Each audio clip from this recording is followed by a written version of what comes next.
तो कहानी की शुरुआत होती है ईथन से, जिसको भूलने की बीमारी यानी एमनीजिया है। वो कहता है कि मरने से पहले हमें हमारे जितने भी हसीन पल हैं याद कर लेने चाहिए। इसके बाद वो अपने आप को शूट कर लेता है। अब ईथन ने ऐसा क्यों किया ये तो हमें आगे ही पता चलेगा। खैर, अब इसके बाद कहानी पास्ट में जाती है, जहां हम ईथन और उसकी गर्लफ्रेंड एमा को देखते हैं। रात के अंधेरे और बारिश के बीच गाड़ी से ये लोग कहीं जा रहे थे। वो लोग किसी इमरजेंसी से भाग रहे होते हैं। गाड़ी के रेडियो पर लगातार खबरें आ रही होती हैं कि दुनिया भर में एक भयानक वायरस फैल चुका है। इस वायरस का असर इतना खतरनाक है कि लोग इससे इन्फेक्टेड होकर ज़ॉम्बी बन रहे हैं। खैर, ईथन और एमा भी बाकी लोगों की तरह इस वायरस से बचने की कोशिश कर रहे थे। रास्ते में चलते वक्त अचानक ही इनका एक खतरनाक एक्सीडेंट हो जाता है। इसके बाद जब ईथन की आंखें खुलती हैं तो वो गाड़ी के अंदर ही बैठा था। गाड़ी के शीशे टूटे हुए थे और चारों तरफ खून लगा हुआ था। साथ ही साथ उसके हाथ में भी प्लास्टर चढ़ा हुआ था, जिस पर लाल दिल के अंदर एमा लिखा होता है। ईथन को तेज सरदर्द जैसा फील होता है, पर उसको तो एमा की चिंता हो रही थी। वो गाड़ी के बाहर आकर एमा को ढूंढने लगता है। इसी तरह चलते चलते वो एक सुनसान कॉलोनी जैसी जगह पहुंचता है। वहां के सारे घर खाली थे और ऐसा लग रहा था कि वहां के लोग कई साल पहले वहां से कहीं जा चुके हैं। अब तभी अचानक वहां पर एक गाड़ी आती है, जिसके ऊपर एक आदमी गन लेकर खड़ा था। वो आदमी ईथन से पूछता है कि क्या वो गुम हो गया है। ईथन बताता है कि वो अभी बेहोशी से जगा है और वो अपनी गर्लफ्रेंड को ढूंढ रहा है। ये सुनते ही वो आदमी ईथन को मारने ही वाला था कि तभी कोई गोली चलाकर उसे ही मार देता है। इसी गोलीबारी के बीच उसके साथ वाला आदमी भी मारा जाता है। अब तभी वहां एक औरत आकर चेक करती है कि वो लोग मर गए हैं या नहीं। ईथन ये सब कुछ देख रहा था और वो बाहर आकर कहने लगता है कि वो उन दोनों के साथ नहीं है। तब वो औरत कहती है कि उसको पता है। इसके बाद वो औरत ईथन को उन बॉडीज को गाड़ी के पीछे डालने के लिए कहती है। वो ईथन को उसके साथ आने को बोलती है, क्योंकि वो जगह उसके लिए सेफ नहीं है। तब ईथन भी मान जाता है। वो उसकी मदद कर ही रहा था कि तभी वो फिर से बेहोश हो गया। ये देख वो औरत उन बॉडीज के साथ साथ ईथन को भी अपने घर ले जाती है। खैर, जब ईथन फिर से जागता है वो अपने आप को एक कमरे में सोया हुआ पाता है। उसके हाथ में अभी भी प्लास्टर लगा हुआ था। ईथन एमा नाम पुकारते हुए नीचे आ गया। नीचे किचन में उसको वो औरत दिखती है जो अभी खाना बना रही थी। वो अपना नाम मे बताती है और फिर वो ईथन से उसके बारे में पूछती है। ईथन जवाब देता है कि उसे एमनीजिया है और इसके वजह से उसे अच्छे से कुछ भी याद नहीं। उसे बस इतना याद है कि वो और एमा एक सेफ हाउस की तरफ जा रहे थे और शायद एमा उसका वहीं पर इंतजार कर रही है। अब तभी ईथन की नज़र पास की एक दीवार पर पड़ती है, जहां पर बहुत से पुराने न्यूज़ आर्टिकल्स को काटकर लगाए हुए थे। ईथन मे से पूछता है कि आखिर ये सब क्या है। तब मे उसे समझाती है कि एक पैंडेमिक की वजह से पूरी दुनिया खत्म हो गई। इससे लगभग सारे इंसान मारे गए। उनकी बातचीत के दौरान घर की बिजली चली जाती है। मे बाहर सोलर पैनल चेक करने जाने से पहले ईथन को सख्त से मना करती है कि वो किसी चीज को हाथ ना लगाए और घर के अंदर ही रहे, लेकिन ईथन उसकी बात को अनसुना करते हुए बाहर निकल आता है। बाहर आकर ईथन देखता है कि वहां मकड़ी के जालों में लिपटा हुआ एक कंकाल लटका हुआ है, जो देखने में बहुत खतरनाक है। इधर मे के बहुत ट्राई करने के बाद भी उससे वो पैनल ठीक नहीं होता। तब ईथन उसकी मदद करते हुए उसे ठीक कर देता है। इसके बाद वो दोनों मे के लगाए हुए एक जाल को चेक करने जाते हैं, जहां उन्हें खाने के लिए एक शिकार मिलता है। रात के खाने के बाद ईथन मे का शुक्रिया अदा करता है और कहता है कि उसे अब जाना होगा, क्योंकि उसे एमा को ढूंढना है। मे उसे समझाती है कि वो आज रात वहीं रुक जाए और सुबह वो खुद उसके साथ चलेगी। ईथन मान तो जाता है, लेकिन उसका मन वहां रुकने का नहीं होता। वो घर के लिए बिजली पैदा करने के लिए साइकिल चलाता है और जब मे सो जाती है तो वो चुपके से मे की गाड़ी लेकर वहां से निकल जाता है।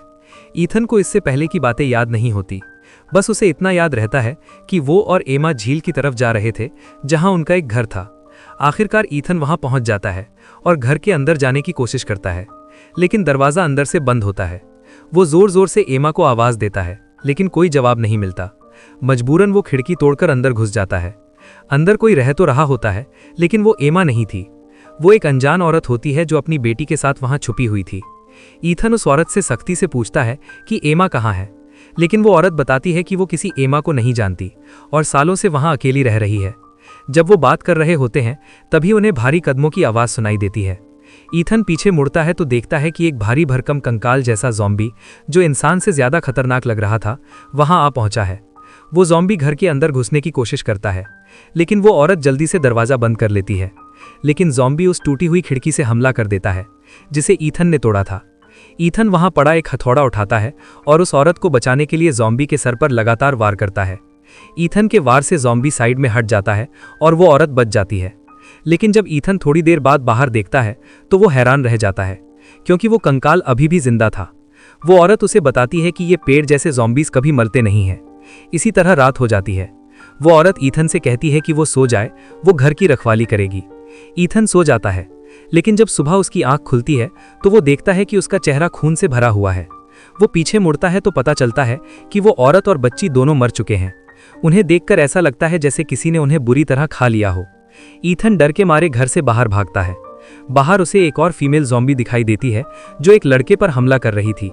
जब ईथन उसके पास जाता है तो वो उस पर चिल्लाती है, लेकिन उसे काटने के लिए नहीं, बल्कि ऐसा लगता है जैसे वो उससे कुछ कहना चाहती हो। ईथन डर जाता है। तभी गोली चलने की आवाज़ आती है और वो फीमेल ज़ॉम्बी गिर जाती है। पता चलता है कि मे वहाँ आ गई है और उसने ईथन को बचा लिया है। वहाँ से निकलने से पहले ईथन की नज़र एक चिड़िया के घर पर पड़ती है जिस पर वही टैटू बना होता है जो एमा के पास था। वो बॉक्स खोलता है तो उसमें एक मोबाइल फ़ोन मिलता है जिसकी बैटरी खत्म होने वाली होती है। ये एमा का फ़ोन था और उसमें एक रिकॉर्ड किया हुआ वीडियो होता है। एमा उस वीडियो में कहती है कि ईथन की याददाश्त खोने की बीमारी की वजह से उसे नहीं पता कि वो कब तक उसके साथ रह पाएगी।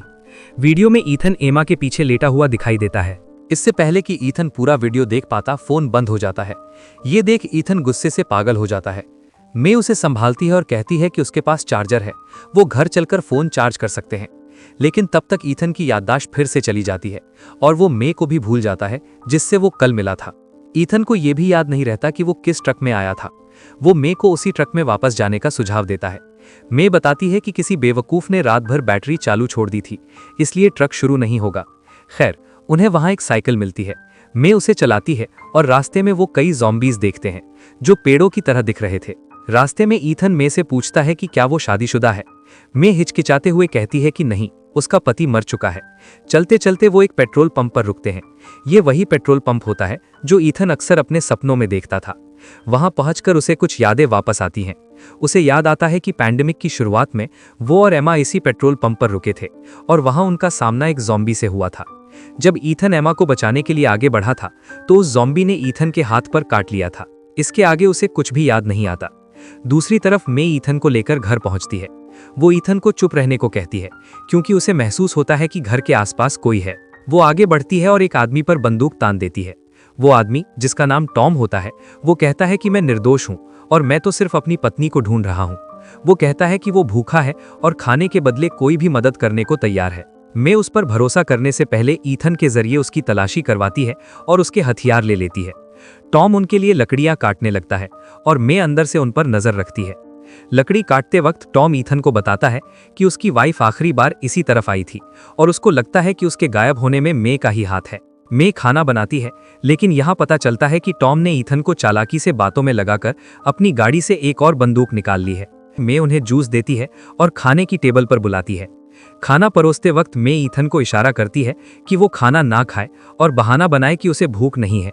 ईथन को समझ नहीं आता कि मे ऐसा क्यों कह रही है, लेकिन वो उसकी बात मान लेता है। टॉम खाना शुरू करता है, लेकिन तभी उसी वक्त टेबल पर ईथन की तबीयत खराब होने लगती है।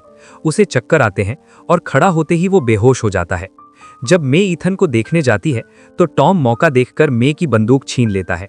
वो मे को धमकाता है और पूछता है कि उसकी पत्नी कहाँ है। मे बिल्कुल शांत रहती है, यहाँ तक कि जब टॉम उसके चेहरे पर बंदूक से मारता है तब भी वो नहीं डरती। मे बताती है कि उसने खाने में बेहोश करने वाली दवाई मिला दी थी, जिसके कारण टॉम कुछ ही देर में बेहोश हो जाता है। इसके बाद जब ईथन को होश आता है तो देखता है कि दो और आदमी घर में घुस आए हैं और उन्होंने मे को पकड़ रखा है। पता चलता है कि ये लोग टॉम के साथी हैं। टॉम को शक था कि मे ने उसकी पत्नी को मारा है, क्योंकि उसकी पत्नी कुछ दिन पहले यहीं आई थी और वापस नहीं गई। टॉम ईथन को बताता है कि शायद इस औरत ने उसकी पत्नी को भी मार दिया हो। ईथन को उस पर यकीन नहीं होता, लेकिन फिर भी वो टॉम के साथ घर की तलाशी लेने लगता है। तलाशी के दौरान उन्हें ईथन की पत्नी का लॉकेट मिलता है, जिससे साफ हो जाता है कि मे ने एमा के साथ कुछ गलत किया है। इसी तरह टॉम को वहां मे के कमरे से कई और लोगों का निजी सामान मिलता है, जिसका मतलब था कि मे ने एक से ज्यादा लोगों को अपना शिकार बनाया है। दूसरी तरफ टॉम का दूसरा साथी मे के घर के पीछे चेक करने जाता है। वो अंदर जाता है तो देखता है कि वो जगह किसी अस्पताल जैसी है और वहां उनका लीडर भी बंधा हुआ है। उसका हाथ कटा हुआ होता है।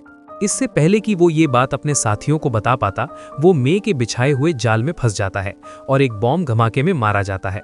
जब टॉम को पता चलता है कि उसका साथी मारा गया है तो वो गुस्से में पागल हो जाता है। वो मे को मारने के लिए बंदूक उठाता है, लेकिन उसकी बंदूक में गोली नहीं होती। वो मे की बंदूक उठा लेता है और जैसे ही गोली चलाता है तो बंदूक पीछे की तरफ फट जाती है। पता चलता है कि मे ने अपनी बंदूक में एक खास बटन लगाया हुआ था, जिसे अगर बंद न किया जाए तो वो चलाने वाले को ही नुकसान पहुंचाती है। इस धमाके में टॉम अपना हाथ खो बैठता है। टॉम की मौत और खून खराबा देखकर ईथन की हालत फिर से बिगड़ने लगती है। उसे अजीब सा महसूस होने लगता है और वो टॉम के पास जाकर उसे काट खाता है। मे किसी तरह खुद को छुड़ाती है और ईथन को उसके कमरे में ले जाती है। ईथन परेशान होता है, लेकिन मे उसे दिलासा देती है कि सुबह तक वो ये सब भूल जाएगा, और वैसा ही होता है। अगली सुबह ईथन को कुछ भी याद नहीं रहता। सुबह को मे कहती है कि खाना कम है, इसलिए उन्हें शिकार पर जाना होगा। ईथन मे के पीछे पीछे चलता है।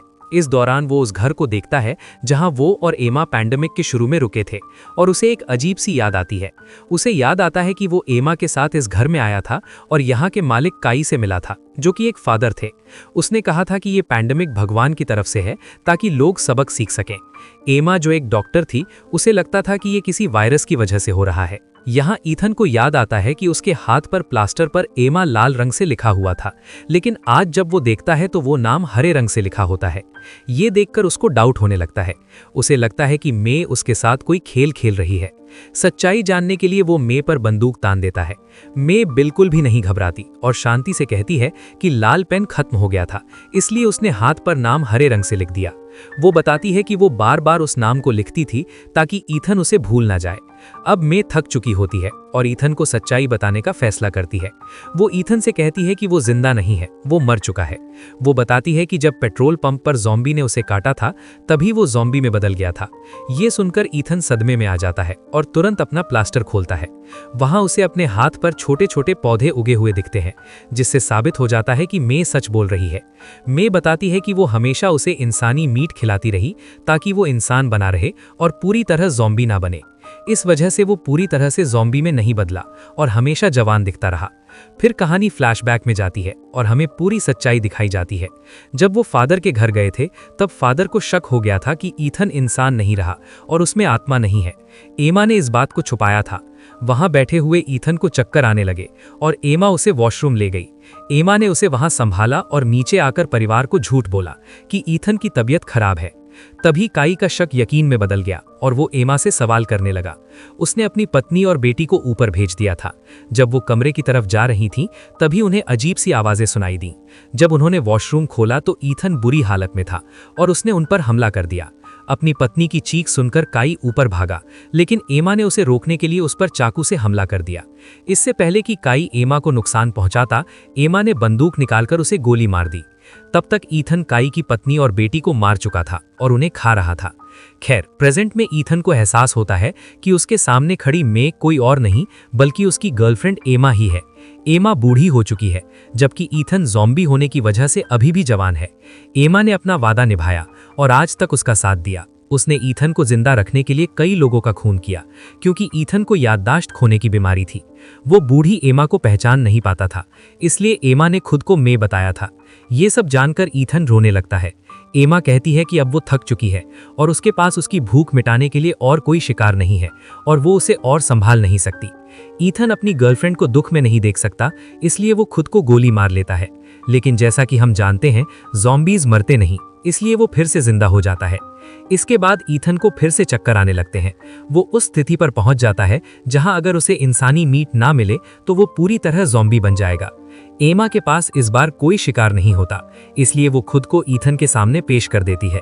ईथन उसे चीर फाड़ कर खाने लगता है, जिससे एमा को बहुत दर्द होता है। लेकिन बाद में दिखाया जाता है कि एमा मरी नहीं, बल्कि थोड़ी देर बाद वो भी एक ज़ॉम्बी के रूप में जिंदा हो जाती है। एमा की इच्छा थी कि वो ईथन के साथ रहे और अब ज़ॉम्बी बनने के बाद उसे इंसानों का शिकार करने की जरूरत नहीं पड़ेगी और अब वो दोनों हमेशा के लिए ज़ॉम्बीज के रूप में साथ रहेंगे। और इसी हैप्पी एंडिंग के साथ ये कहानी यहीं पर खत्म हो जाती है।